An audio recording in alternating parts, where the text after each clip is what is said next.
আসলাম কিছুটা সময় ঘোরার জন্য।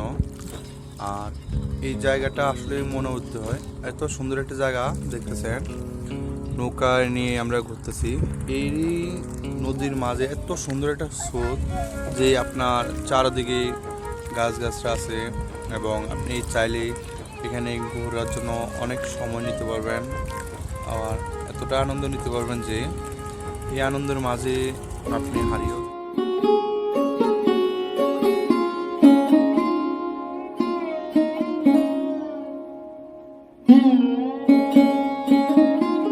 আসার জন্য লোকেশন।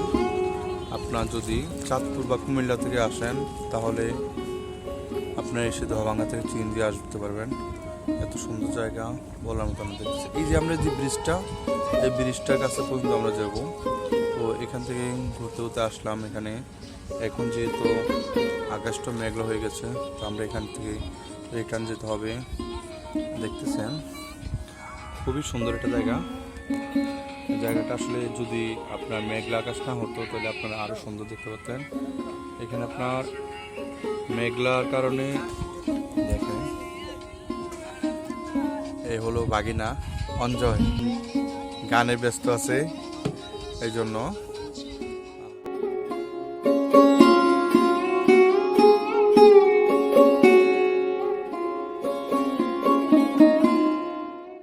নামটা কি? আপনাদের বাড়ির কাছে দিয়ে সরকার এত সুন্দর একটা প্রকল্প করে দিল এবং এই নদীর কাছে আপনাদের বাড়ি। আপনাদের কাছে কেমন লাগতেছে এই মুহূর্তে? ভালোই লাগতেছে, আনন্দ ভোগ করতেছি, মানুষের নিয়ে আনন্দ ভোগ করতেছি, নিজে আনন্দ ভোগ করতেছি।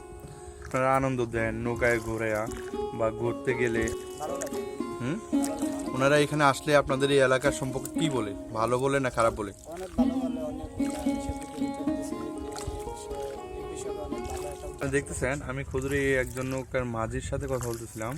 সো উনি আসলে যথেষ্ট পরিমাণ ভালো। আমরা অনেকক্ষণ পর 1 ঘন্টার মতন ঘুরতেছিলাম। এনার সাথে কথা বলে অনেকটা ভালো। এই সমস্ত ডিঙ্গি নৌকাতে ঘোরাফেরা করতে পারেন। এই যদি আপনি ট্রলারের নৌকাতে চলাচল করেন তাহলে এতটা মজা পাবেন না, যেহেতু আপনার ভালো লাগে এই জন্য। তো আপনারা কি হিসাবে এখানে আপনারা নৌকা ঘোরা? আসে আনন্দ পাওয়ার জন্য, ফ্যামিলি নিয়ে আসে, হয়তো সবাই আনন্দ পায়। আমাদের মাঝ থেকে হয়তো টিকিট কাট এত টাকা মেঘলা আকাশ প্রচন্ড। এই বৃষ্টি দিয়ে আপনি আজকে কত টিপ মারলেন এখন? তো আমি একটু মারছি। শুধু আমরাই না,